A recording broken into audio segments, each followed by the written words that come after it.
Hello and welcome to my channel, Haylee Marie Vintage. We are over here in the sewing corner. So of course we have a sewing project today. This is my series that I keep supplies under $50. I think this one, knock on wood, this is plastic, but knock on wood, is actually probably going to be under $40. But we'll see once I get to the end how many different notions and things I need. But the reason I think I can keep the price so low is this is my fabric here. It's this really beautiful bow eyelet that I found at a thrift store for $3. And I have 4 1/4 yards. The fabric for this is incredibly cheap, which is always exciting.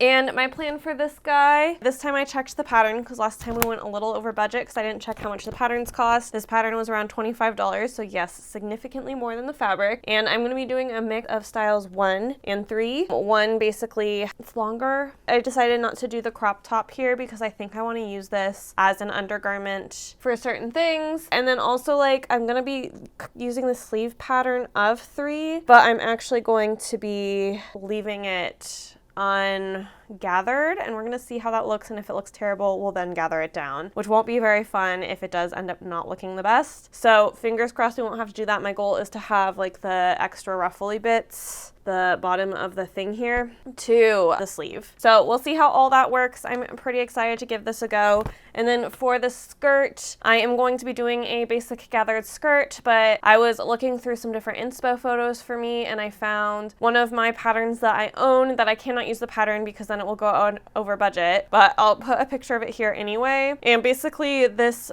skirt is like a bunch of rectangles together within ratios of gathered on the sides, on the hips, and then kind of more flat in the middle of both the front and the back. So I'm gonna just do a little math, cross my fingers, and I think I can replicate this skirt without actually having to break out any pattern. So I will show you how I do that. But first, because I need to figure out how much of this I need for the blouse, I'm going to cut out the blouse first. So we are going to jump into that right now. For the first part of this project, I am cutting out the top. Top's pretty easy. I think it's just 3 pieces, so nothing to complain about here. For the sleeve, it isn't like a flat bottom sleeve, so I'm just kind of improvising a little bit with this pattern. I assume this will turn out correctly or just okay looking since I didn't plan to gather this anyway, but I could be wrong, so we'll see how that works out. And then I'm just cutting out the bodice front and bodice back out of the pieces with the fold and all that jazz. I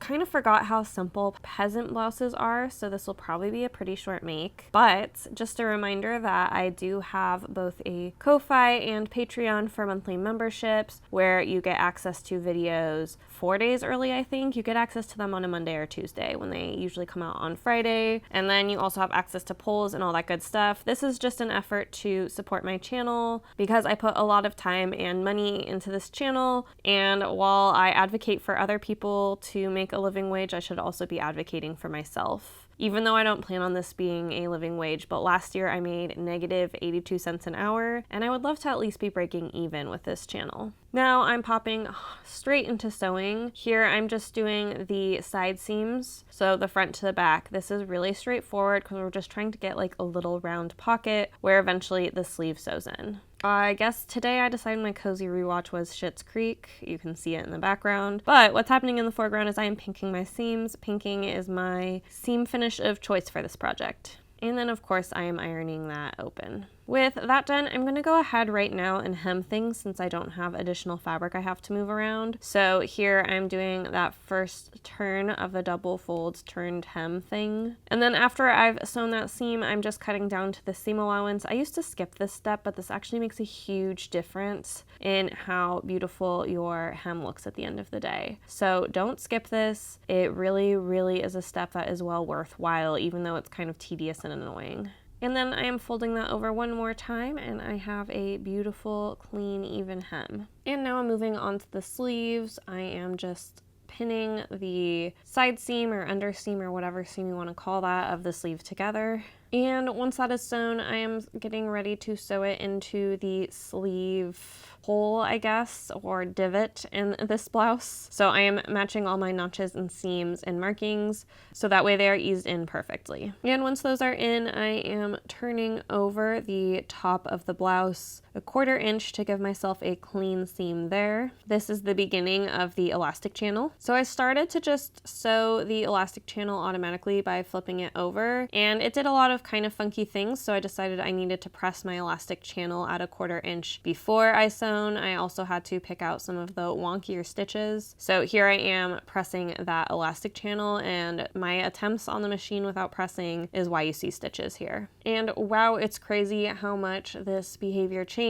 once it was pressed. This was super easy to sew this time, so sometimes it is actually necessary to press in steps. I try to, a lot of times when making things like channels or hems, avoid that extra pressing step, but sometimes it's really, really worth it, like it was here. And this pattern supplied a elastic guide of what size you were supposed to cut your elastic, so that is what I did here. And then here I am using a safety pin to tug the elastic around the channeling. This is a really straightforward process and is very often the process I use to put an elastic. There's other tools you can use for elastic threading, but honestly, I've just always found the safety pin to be tried and true. And once that's threaded through, I am just sewing together the ends like the guide shows me to make sure the elastic doesn't break or do anything wonky. This is always kind of awkward because needles, at least my needles, don't ever seem to love elastic, but it's pretty easy to get done. And then off camera, you don't see me, but I am going to sew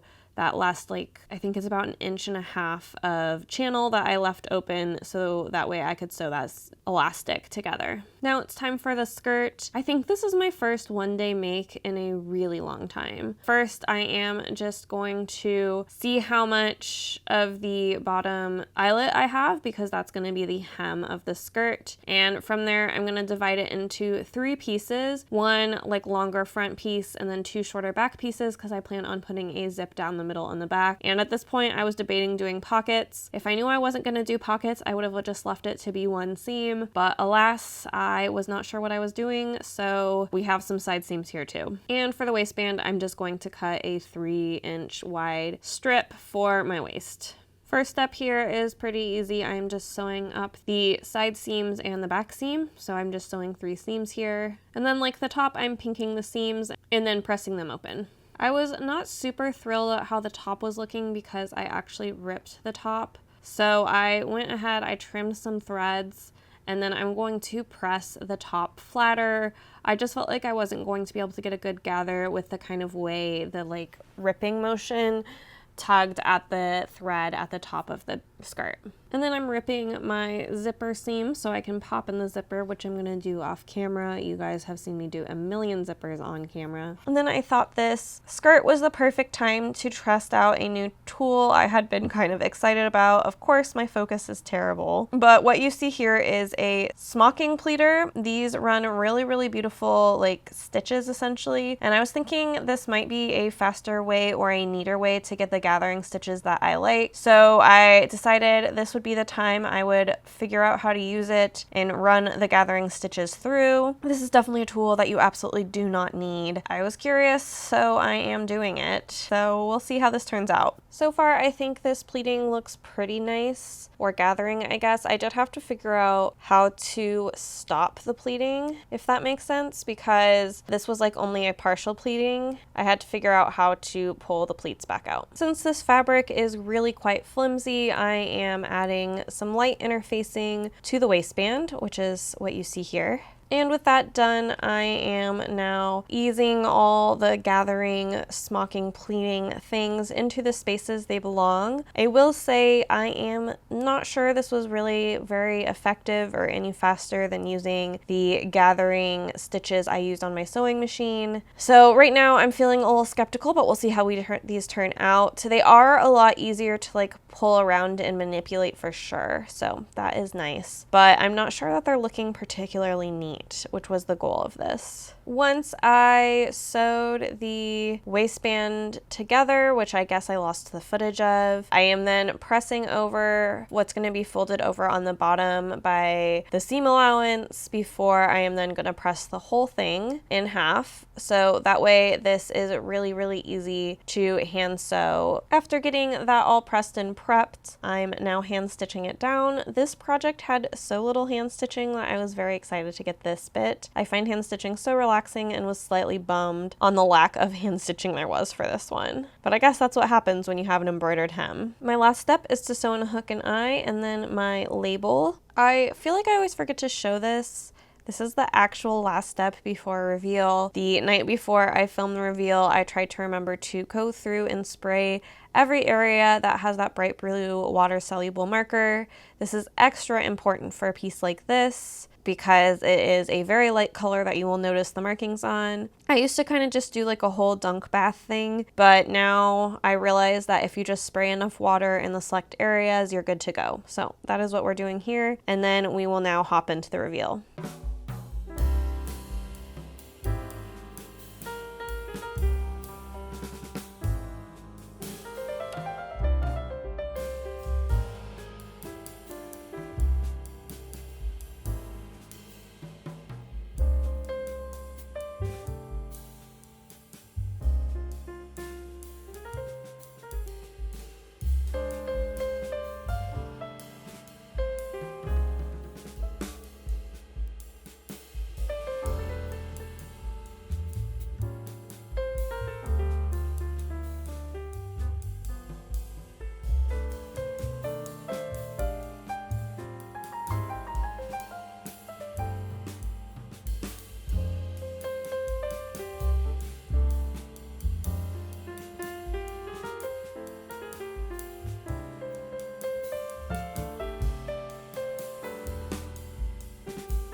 So you have seen the reveal. I hope you enjoyed it. I always enjoy finding these nice little spots to show off my new outfits. As always, I have a cost breakdown and then we'll jump into the final thoughts on the project. I got my good old spreadsheet here. I am going to divide these into the top versus the skirt because the patterns cost obviously very different things. For the top, I ended up just dividing the fabric in half. That's probably not 100% accurate, but we're rolling with it. So I spent $1.50 on the fabric because this is something I picked up at a thrift store. For notions, which is the elastic and the thread, this didn't require buttons or anything like that, or zippers or all that shenanigans. It was $3.63. And then the pattern was the most expensive part, coming in at $25.81. I have kind of realized I own a lot of patterns along this line that really don't do anything that is that different. So I probably need to start reusing patterns more as opposed to like looking for the next shiny peasant blouse pattern. But for the top, that brings a supply total of $30.94. I am also going to talk about the labor associated with each of these pieces. So there's a lot of different reasons I want to contextualize labor into a financial amount. The first reason is we don't pay garment workers anywhere near a living wage. Often they are paid per piece, well below wherever the legal minimum is. You can look up articles from LA as recent as I think it was 2021. And in those per piece prices, seamstresses are penalized when they make mistakes and things like that. And yeah, they're just not paid fairly for their time, and they're often paid under minimum wage. I mean, of course, that is technically illegal, but it's not like companies are well known for keeping everything 100% above board. So that's one of the reasons I talk about this. Keep in mind, this is obviously not one-to-one because there are machines that can cut fabric, even though there aren't machines that can sew fabric. You know, it's slower to sew things at home. However, I just want us to start thinking about what it means when our clothing costs a certain amount. That is then being passed on to the laborers. They say, I think it's below 10% goes to everybody at the factory. So that is like manager, people shipping, like the whole shebang, which is something to keep in mind. So for labor for this blouse only took me 2.5 hours to make. Peasant blouses are usually pretty quick and easy. So I am multiplying that 2.5 hours by $35.39, which is kind of living wage in Seattle. It's a little bit below right now. I still need to recalculate. So that gives us a labor total of $88.48, which means this was $119.42 for the blouse. Next up for the eyelet skirt, again, the fabric is $1.50. This time notions includes thread, a zipper, a hook, interfacing, and let's see. And I'm trying to remember to add my cost of my tags in here. But yeah, so that gets us to a total of $3.66. However, because I was off the cuff, there is no pattern cost. So the pattern is $0. So this skirt is $5.16, which is pretty darn crazy. However, this did take me 2.5 hours to sew. So I'm going to multiply that 2.5 hours by $35.39 for a labor total of $88.48. Again, not shocking, which brings us to a grand total on this piece of $93.64. Total supply cost to me for this two-piece set was $36.10, and remember, like $25 of that is the pattern. So this was incredibly cheap for me to make. It is honestly, I think, cheaper than what you can even find on fast fashion for a two-piece set. I did look on ultra fast fashion sites and I couldn't find anything remotely comparable to this because I couldn't find anything that was like this many yards of fabric on those sites. The cheapest ones I saw were like $12 to $20. So this is still even cheaper than that. So you can indeed sew cheaper than that like fast fashion price. Because again, you could have used a way less fancy pattern if you had chosen a peasant blouse from Simplicity or from a more recent decade. You could have probably got that pattern to like $5 and spent $10 on this whole outfit, right? Once you add my supplies and my labor costs, this set costs $213.06 to make. Again, not a one-to-one from a factory or warehouse, but I do have to think about the fact that my time is my money because, like most people in America, I work at a job where my time and my labor is what makes me my money. Technically, this is taking time away from me being able to like freelance and make more money. I am lucky and I don't need to freelance and make more money, but I do think it's like we need to think about our own labor as a cost because as a working class, our labor is the like highest paying asset we have essentially. So I just want us to always be thinking about our labor cost when we're talking about making our own clothes. So I was good again and I did my research. So I found one ultra fast fashion comparable thing, two mid-range, and then one slow fashion brand. So for the bottom of the barrel, probably a ton of ethic violations. $39.99 was the price of the thing that was kind of close to this. I can tell you from looking at the garment that I was looking at, it maybe took half of the fabric. The skirt wasn't as full, the top wasn't as full. So you're already like knocking down there, and this one was made out of tencel and modal, which tencel is not necessarily cheaper than cotton. However, when we're talking about an eyelet cotton, eyelet is actually really expensive. It's why you don't see it that often, especially a nice eyelet like this. It's an expensive type of fabric because you have to make the fabric, run it through a machine that does all the embroidery. This isn't like that comparable, and again, $40, and this cost me, even with that expensive pattern, $36.10 to make. So I already beat that bottom of the barrel, forced labor, bad pattern making, bad quality fabric piece in the piece that I sewed right here. For my mid-tier, I found one set that was a cotton polyester blend. Again, significantly less fabric. It was a lot shorter for $108. And then I found another one made out of viscose for $166. So both of these, one is 3 times the amount of what mine cost to make, and one is 5 times, I think. So that's pretty significant. And then the last one, I found a slow fashion brand that I enjoy their work. Their website, they clearly pay their laborers fair wages. And for that set, you would spend $238.46. However, it is linen, and this is gonna be, those would be pieces that are like gonna be heirloom pieces that you can pass on to your kids. That just like kind of gives you some different price range. So yeah, with mine being a total of $36, I beat every single one of these, and I have a really, really high quality piece. So let's talk about that high quality piece. What I love about a set is when you wear them together, it looks like a dress, but you can split them up, and I especially love a set like this. I was pretty devastated when I outgrew my old set, so this was very, very happy for me to get to make. I am thinking of already bringing in the elastic. I followed their elastic guide, and I think I would just like it a little bit tighter because I did experience like through the workday a little bit of gapping on the shirt, which is not my ideal. However, it's still super cute, and taking out that little bit of elastic won't be a huge deal. The cut of the sleeves worked out here, so the sleeves are definitely like a little bit, like the line is kind of a weirder line because it's like shorter on the top and longer on the bottom because of the cutting I had to do to make this the sleeve edge. But I actually really like that angularity, and I think this will look nice under a lot of my things that I buy mainly to layer because I don't actually wear tank tops that often, mainly because a lot of times when I am wearing things like this, I'm wearing them to work, and we aren't supposed to really show our shoulders at work. It'll be a great piece to layer with skirts, and it will also be really beautiful with corsets. So I'm pretty thrilled with this piece. No notes to myself on the construction. I did brilliantly.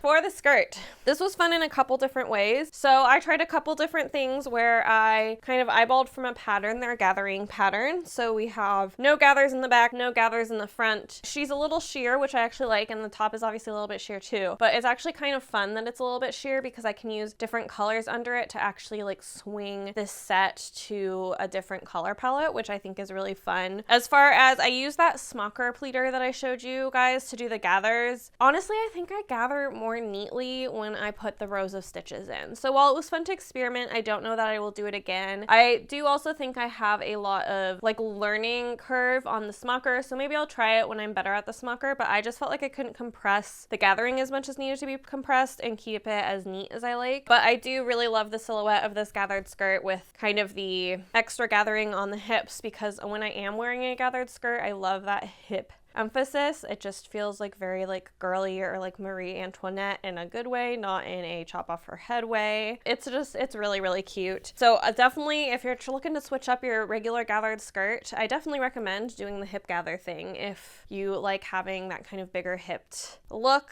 Overall, I just like also really love the pattern of this fabric. Oh, this one I almost matched the side. That's so fun. I love this like bows and eyelets, and I think it's absolutely stunning. I feel really, really, really pretty when I wear this, and I mean, you gotta love anything that makes you feel really pretty and girly. And yeah, I can also see this will be a great piece for a lot of different things in my wardrobe. I see this fitting into my wardrobe quite well. This, I think, for it being $36, will get plenty of lifetime wear. My old set like this, I took on me to almost every single vacation I ever went on because they mix and match so well with so many things that they were just like a really good basic thing for me to have along. I am sure this will be getting lots of use, and I'm super happy to have something like it in my size again. But yes, this wraps us up on this project. I hope you enjoyed this video. I always enjoy showing you guys what I'm working on and what I'm sewing. And again, if you need to sew on the cheap, you can afford to do so. I also will say, like, obviously using my fancy smocking pleater would have like upped the cost of this garment, but my fancy smocking pleater didn't even work as well as just a gathering stitch on my machine. So you don't need that. You don't need to spend a gajillion dollars to make clothes that look really beautiful and are really beautiful quality if you can find fabric at your thrift stores and other like secondhand situations. So just remember that. I feel like we talk about sewing being really, really expensive, and I don't think it is necessarily that expensive if you're really thrifty about where you get things, and you can still make really high quality pieces. Especially, again, I beat the fast fashion price, and that's pretty insane. You can do it if you have the time to sew. It's totally doable. Well, with that, I'm going to sign off. As always, you can support me by giving this video a thumbs up, commenting down below, and then I do have my monthly subscription both on Patreon and Ko-fi. It is 50 cents cheaper on Ko-fi because they take less of a fee.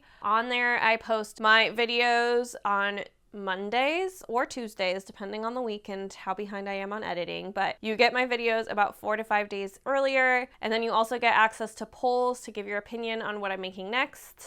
And to thank you for signing up, I do send out a little cute illustration of me and Spooky. She is currently sleeping on my sewing box, so she's not here for that wrap up. And then of course, if you're new here, definitely subscribe. I post every single Friday at 8 a.m. Pacific time, and I will see you next week. Bye!